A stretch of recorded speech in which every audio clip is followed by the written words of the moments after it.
മത്തായി സുവിശേഷം 27-ാം അധ്യായം 27 മുതൽ വായിക്കുന്നു. മത്തായി സുവിശേഷം 27-ാം അധ്യായം 27-ാമത്തെ വാക്യം മുതൽ. അനന്തരം നാടുവാഴിയുടെ പടയാളികൾ യേശുവിനെ ആസ്ഥാനത്തിലേക്ക് കൊണ്ടുപോയി പട്ടാളത്തെ എല്ലാം അവന്റെ നേരെ വരുത്തി അവന്റെ വസ്ത്രം അഴിച്ച് ഒരു ചുവന്ന മേലങ്കി ധരിപ്പിച്ചു, മുള്ളുകൊണ്ടൊരു കിരീടം മെടഞ്ഞ് അവന്റെ തലയിൽ വെച്ചു, വലങ്കയിൽ ഒരു കോലും കൊടുത്തു, അവന്റെ മുമ്പിൽ മുട്ടുകുത്തി, യഹൂദന്മാരുടെ രാജാവേ, ജയ ജയ എന്ന് പരിഹസിച്ചു പറഞ്ഞു. പിന്നെ അവന്റെ മേൽ തുപ്പി കോലെടുത്ത് അവന്റെ തലയിൽ അടിച്ചു.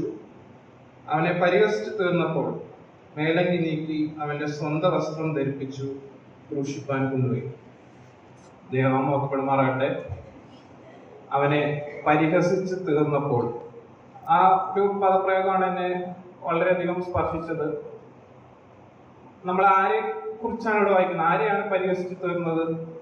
നമ്മൾ നേരത്തെ കേൾക്കുകയുണ്ടായി, സർവവും സൃഷ്ടിച്ച സൃഷ്ടാവായ ദൈവം, ഉണ്ടാകട്ടെ എന്ന ഒരു വാക്കിനാൽ ആകാശവും ഭൂമി സകലവും സൃഷ്ടിച്ച സർവശക്തനായ ദൈവത്തെ കുറിച്ചാണ് ഇവിടെ വായിക്കുന്നത്.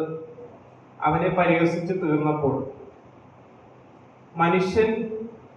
മനുഷ്യനെ സൃഷ്ടിച്ചപ്പോൾ മൂക്കിൽ ജീവശ്വാസം ഊതി അവനെ സൃഷ്ടിച്ച നമ്മുടെ സൃഷ്ടാവായ ദൈവത്തെ കുറിച്ചാണ് ഇവിടെ വായിക്കുന്നത്.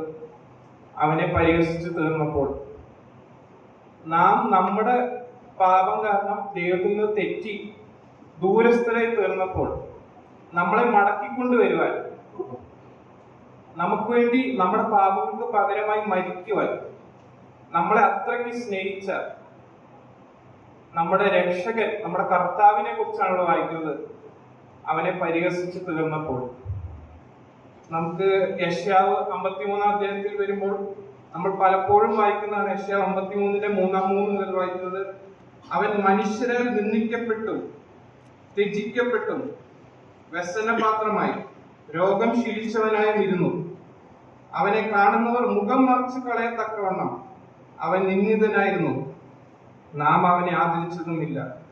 4-ാം വാക്യത്തിൽ കാണുന്നു, സാക്ഷാൽ നമ്മുടെ രോഗങ്ങളെ അവൻ വഹിച്ചു, നമ്മുടെ വേദനകളെ അവൻ ചുമന്നു. 5-ാം വാക്യത്തിൽ വയ്ക്കുക, എന്നാൽ അവൻ നമ്മുടെ അതിക്രമങ്ങൾ നിമിത്തം മുറിവേറ്റും നമ്മുടെ അകൃത്യങ്ങൾ നിമിത്തം തകർന്നിരിക്കുന്നു.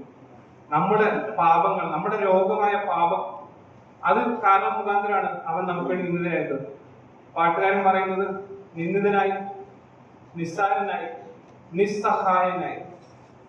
സർവവും സൃഷ്ടിച്ച സർവശക്തനായ ദൈവം നിസ്സഹായനായിരിക്കുകയാണ്.